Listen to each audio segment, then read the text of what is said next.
Hey guys, I'm back. Um, I'm filming this on a tablet, which I went out to get today, which we ordered yesterday or the day before, I don't remember. So I'll probably use this from now on because it's got better audio and stuff. Aside from that, an interview update, as you all love to know. I don't know why you'd want to know, but I do it anyway. I haven't heard anything today, but I did call them and they said interviews are still going on, so I will probably hear from them tomorrow. If I don't, I'm gonna call them on Wednesday, Thursday. I don't know what day it is. What's today? Yeah, I'll call them on Thursday. I'm an idiot. Yeah, so that's been happening. I changed my YouTube logo. I drew that myself. I got the idea from the little Beagle Street logo that there is. Because I love that little dog. The beagle's adorable. So I looked at that and I went, I'm going to try and do that, but I made it Charlie instead. Vibrating. Oh, it's my sister. Yeah, I'm going to be doing channel art as well because obviously I have no fans yet, so I can't have fan art because people don't.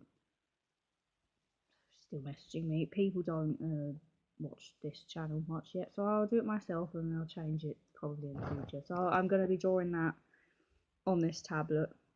It'll probably turn out rubbish, but I'm doing it anyway.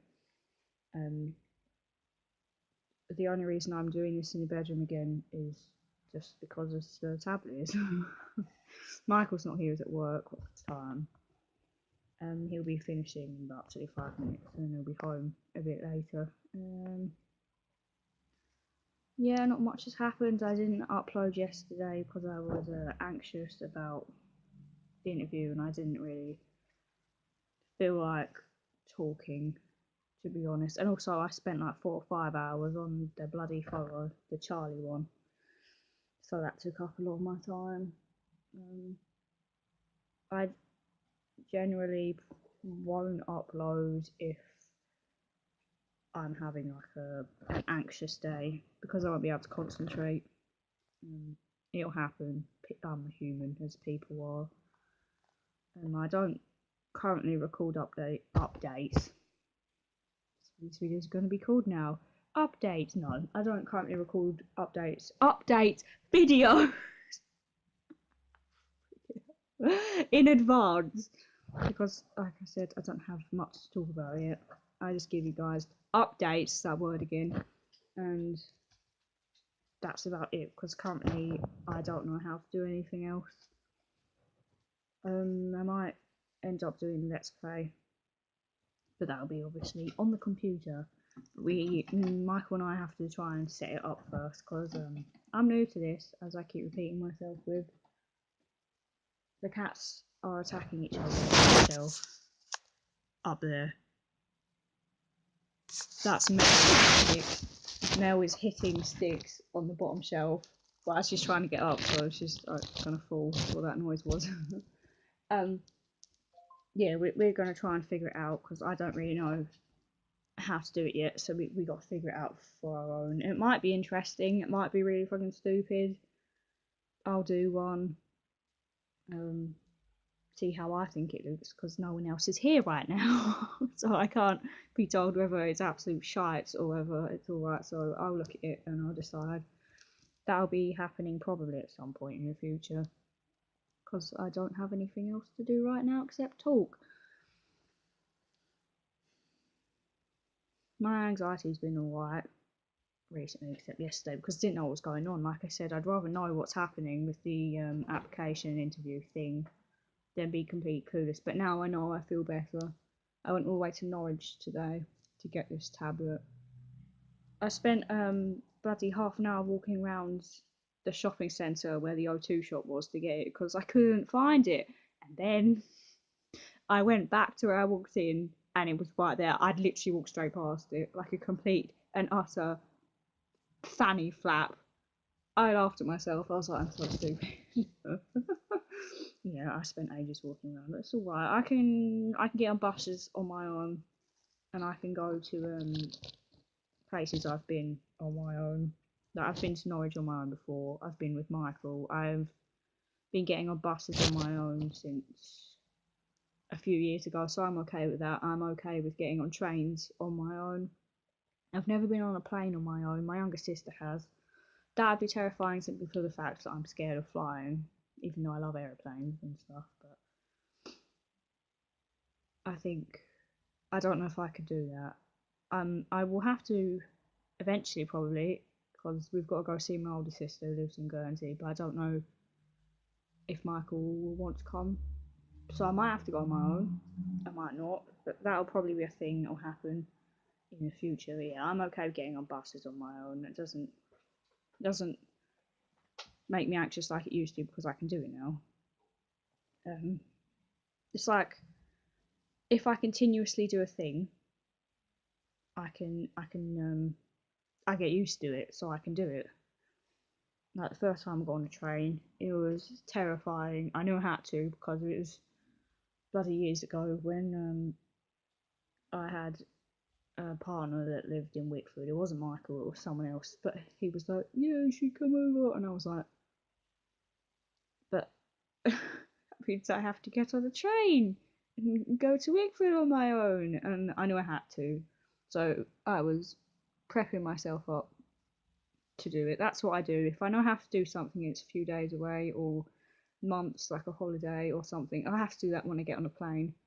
Um, I have to prep myself up for it. I have to keep thinking about it, and I have to keep going through in my head why it's going to be okay, so it doesn't upset me. There was one time where we got on a plane. We were going to go to France, apparently, um, but instead my mum had surprised us all by us going to Malaysia to see my nan and granddad. Bearing in mind that's literally like an 18-hour flight, a stop, and then like a 4-hour flight or whatever. I wasn't able to prep myself up for that. I had prepped myself up to go on a plane to go to France, which is like an hour or something, and then she turned around. She turned around and said we were going somewhere else, and I was like, oh shit, where are we going? And then she walked us up to the desk that said we were going to Singapore, and because obviously you fly from London to Singapore and then Singapore to Penang, which is where they lived. It said we were going to Singapore, and I had an anxiety attack when we were right there in the queue. I obviously you can't back out something like that. I mean, I was going to see my nan and granddad, but it was already booked. But I wanted to run. I kept saying, "Take me home, take me home." My mum was just standing there like, "It's so embarrassing," and I was just screaming and crying because yeah, it was an anxiety attack. I wasn't prepared, and that's what I have to do with things that I've never done before, like going to interviews. I have to do that. I have to prep myself for a few days before, saying it's going to be fine. This is what's going to happen. This is where you need to go. Yada yada yada. If I have time to prepare, I'll be fine. I will prep myself up for long journeys. We probably won't go to Malaysia again because my grandparents, I said parents, it's so embarrassing, grandparents aren't around anymore. But that's what I had to do. I had to do it for months and months and months, prep myself up for a 24-hour flight altogether. That's what it is. And I was semi okay because I knew it was happening. But once things are thrown on me, it's disastrous. I can't do it. I need to be able to prep in my head. And once I've done something a few times, I know how to do that thing, so I'm not anxious about doing it. You know, I can order food at McDonald's. I can get on buses. I can get on trains. I can talk to certain people on the phone. Like phone calls are my worst one. Calling someone up is terrifying. But if it's like to the job centre, I've done that a few times, so I can do that. The Sainsbury's HR people, which I've obviously done now a few times, I can do that as well. Yeah, if I've done it a few times, I'm fine. That's my way of coping with it. That's my way of what I call getting better with it. My anxiety is not as bad as it was now because I have decided that on a certain day I want to be strong that day and I want to go and do a thing. You can't make someone better by pushing them into something. If their mind is not confident on that day, if their mind is not strong, I'm not calling people with mental illness weak at all. But what I'm saying is, on some days, your mind is weak. It can't do certain things. Like some days, I might feel like I can't get on that bus today. I'm not in the right mentality. That's what I mean by weak. So some days, people in their mentality will feel weak, and if you try and push them to do something when their mind is weak, it won't happen. And if they do end up doing it, they will be affected by it for a few days after. So if I decide, yeah, I want to be able to do that today, I will learn from it and I will be able to do it again. I've always been pushed into doing things that I can't. I don't think it's right. There are times, obviously, when things need to be done and you need to prepare your mind on the day. Perhaps it's going to happen and you need to say, I need to do this and I need to be strong, and you need to try your best to be able to do that thing because it needs to be done. That's how I personally get through things. Like when I have to make a phone call that I've never done before, but it's quite important on that day. If it's just been thrown on me, like Mike says in the morning, oh, you need to call the bank today because this and this. I sit down and I say I need to do this because this is important, and my mind needs to be strong. And although I will struggle doing it, I will be able to do it even if I sit there for a few minutes before I press the dial button on my phone and I take breaths in and out. I will still do it because it needs to be done. Like, of course, people aren't always like that. People have things a lot worse than me, perhaps. But over the years, with this whole anxiety thing, I've learned how to cope in myself. And of course, the whole reason I talk on YouTube is to try and help other people who don't really know how to deal with it. The only thing you can do is try what people suggest, like people who have these illnesses. You can only try what they suggest, and if it doesn't work, then it doesn't work. And you say, that doesn't work for me, I need to try something else. I never really had any support from anyone who had anxiety because there wasn't anyone around me who I knew had anxiety.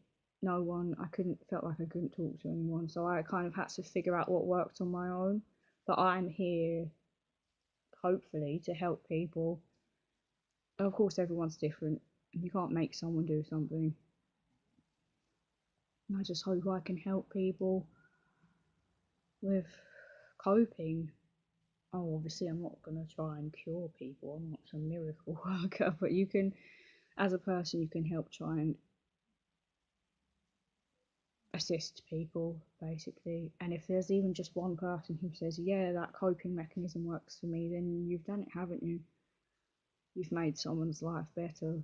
You can only suggest and you can only ask people if it works, and if they're saying no, that doesn't work, then that's okay as well. Everybody's different. But yeah, you can't force people into doing things on a day where they are not strong in their mind. You can only not persuade, that's the wrong word. Ignore I just said that. You can only gently push. And if they don't want to be pushed on that day, then that's that, to be honest. So this video has gone on for long enough. Thank you all for listening again. If you are, I appreciate it. I hope I can help people. And I will talk to you tomorrow. Bye.